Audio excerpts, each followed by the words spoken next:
ଯାତ୍ରା ପଡ଼ିଆରେ ବଡ଼ ଅଘଟଣ। ନିଜ ଜନ୍ମ କଲା ମାକୁ ଆଜି ହାଣି ଦେଇଛି ପୁଅ। ସବୁଆଡ଼େ ଆଜି ଖେଳି ଯାଇଛି କୋକୁଆ ଭୟ। ଏତେ ବଡ଼ ଗୋଟେ ଅଘଟଣ ଆଗରୁ କେବେ ବି ଘଟିନଥିଲା। ଘଟଣାଟି ଆରମ୍ଭ କରିବା ପୂର୍ବରୁ ଯଦି ଆପଣମାନେ ଜଗନ୍ନାଥଙ୍କୁ ଭକ୍ତି କରନ୍ତି, କାଳିଆକୁ ନିଜର ଆରାଧ୍ୟ ବୋଲି ଭାବନ୍ତି, ତାହେଲେ କମେଣ୍ଟ ବକ୍ସରେ ଜୟ ଜଗନ୍ନାଥ ଲେଖି ଦିଅନ୍ତୁ। ବାଲେଶ୍ୱର ଜିଲ୍ଲା ପୁରୁଣାପଡ଼ା ବ୍ଲକ ଅନ୍ତର୍ଗତ ବିଲିପୁର ଗାଁରେ ପ୍ରମିଳା ସ୍ୱାଇଁ ରହୁଥିଲେ। ପ୍ରମିଳା ମ୍ୟାଡ଼ାମଙ୍କ ପରିବାର କହିଲେ ସ୍ୱାମୀ ରବୀନ୍ଦ୍ର ସ୍ୱାଇଁ ଆଉ ତାଙ୍କର 8 ବର୍ଷର ପୁଅ ରାମ। ପ୍ରମିଳା ମ୍ୟାଡ଼ାମ ଭାରି ହତଭାଗା ଲୋକଟିଏ। ବାହାଘରର ମାତ୍ର 6 ମାସରେ ସ୍ୱାମୀ ରବୀନ୍ଦ୍ରଙ୍କର ଗୋଟେ କାର ଆକ୍ସିଡେଣ୍ଟରେ ତାଙ୍କର 2ଟି ଗୋଡ଼ ଚାଲିଯାଇଛି। ସେବେଠୁ 10 ବର୍ଷ ହେଲାଣି ରବୀନ୍ଦ୍ର ବାବୁ ବିଛଣାରେ ପଡ଼ି ରହିଛନ୍ତି। ପ୍ରମିଳା ମ୍ୟାଡ଼ାମ ସ୍ୱାମୀଙ୍କର ସବୁ ସେବା କରନ୍ତି, ଆଉ ଘରର ବୋଝ ବି ତାଙ୍କ ଉପରେ। ସେଥିପାଇଁ ସେ ବାହାଘରର ମାତ୍ର 6 ମାସରେ ହିଁ ବାହାରକୁ ଗୋଡ଼ କାଢ଼ିଦେଲେ ପରିବାରର ବୋଝ ଉଠେଇବା ପାଇଁ। ପ୍ରମିଳା ମ୍ୟାଡ଼ାମ ଗୋଟେ ଜଳଖିଆ ଦୋକାନରେ ବାସନ মাজନ୍ତି, ଆଉ ଗାଁ ଗହଳିରେ ମେଳନ ଯାତ୍ରା ପଡ଼ିଲେ ପୁଅ ରାମକୁ ନେଇ କିଛିଟା ଖେଳଣା କିଣି ମେଳନରେ ବସି ବିକ୍ରି କରନ୍ତି, ଆଉ ସେଥିରୁ ଭଲ 2 ପଇସା ଲାଭ ବି ହୁଏ। ସ୍ୱାମୀ ରବୀନ୍ଦ୍ରଙ୍କର ମାସକୁ ମେଡ଼ିସିନ ଖର୍ଚ୍ଚ 3,000 ରୁ 4,000 ଟଙ୍କା। ତାପରେ ପୁଅକୁ ବି ଗାଁ ସ୍କୁଲରେ ସେ ପାଠ ପଢ଼ାଉଛନ୍ତି। ତା ଦାୟିତ୍ୱ ବି ପ୍ରମିଳା ମ୍ୟାଡ଼ାମଙ୍କ ମୁଣ୍ଡ ଉପରେ। ପାଖ ଗାଁ ଧଉଳିପୁର ମେଳନ ପ୍ରତ୍ୟେକ ବର୍ଷ ଭାରି ଧୁମଧାମରେ ହୁଏ।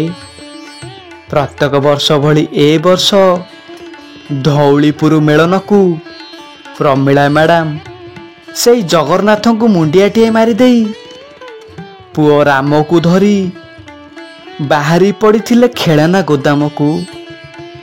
ଆଉ ସେଠାରୁ ଭଲ ଭଲ ଛୋଟ ପିଲାଙ୍କର ଖେଳଣା ଗୁଡ଼ାଏ କିଣି ଆଣିଥିଲେ। ଖେଳଣା କିଣି ସାରି ଚାଲିଗଲେ ଧଉଳିପୁର ମେଳନକୁ।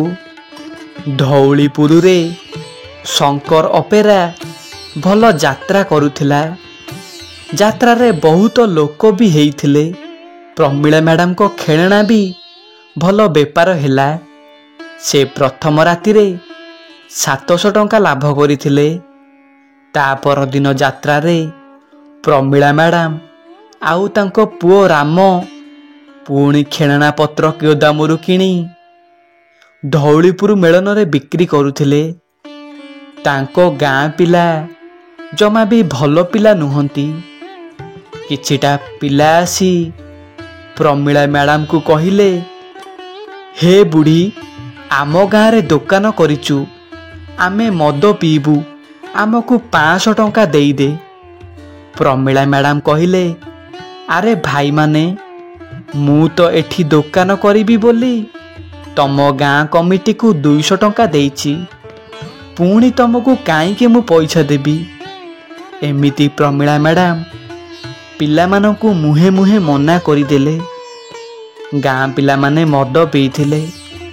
ସେମାନେ କହିଲେ, କ'ଣ ହେଲା, ତୁ ଆମ ଗାଁକୁ ଆସି ଆମ ମୁହଁରେ ଜବାବ ଦେଇ କଥା କହୁଛୁ?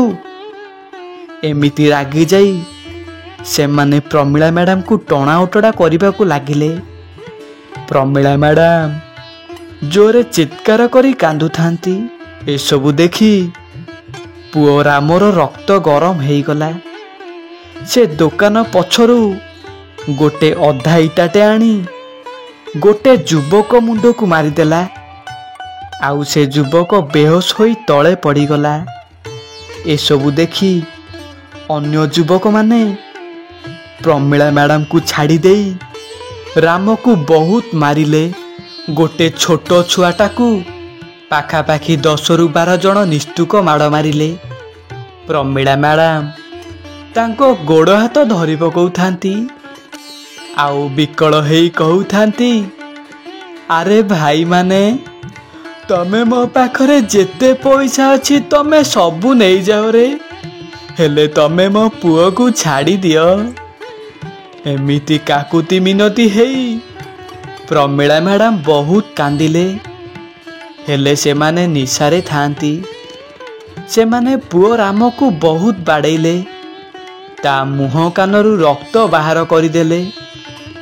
ଏସବୁ ଦେଖି ସବୁ ଲୋକ ଆସି ସେଠାରେ ରୁଣ୍ଡ ହେଇଗଲେ। ଆଉ ସେ ଯୁବକମାନଙ୍କୁ ନିସ୍ତୁକ ପିଟିଲେ। ଆଉ ପୁଅ ରାମକୁ ନେଇ ପାଖ ଡାକ୍ତରଖାନାକୁ ଗଲେ। ବାସନ୍ତୀ ମ୍ୟାଡ଼ାମ ଲୁହ ସିଙ୍ଗାଣି ଏକାଠି କରି ଦୌଡ଼ି ଯାଆନ୍ତି ମେଡ଼ିକାଲକୁ। ଆଉ କାନ୍ଦି କାନ୍ଦି ସେଇ କାଳିଆ ଠାକୁରକୁ ହାତ ଟେକି ଦେଇ କହନ୍ତି, ଗୋଟିଏ ବୋଲି ପୁଅ ମୋର, ତା ଛଡ଼ା ମୋର ଆଉ କେହି ନାହାନ୍ତି। ସ୍ୱାମୀ ଯେ 10 ବର୍ଷ ହେଇଗଲା ବିଛଣାରେ ପଡ଼ି ରହିଛି। ମୋ ପୁଅର ଯଦି କିଛି ହେଇଗଲା ନା, ମୋର ସାହା ଭରସା ଚାଲିଯିବ।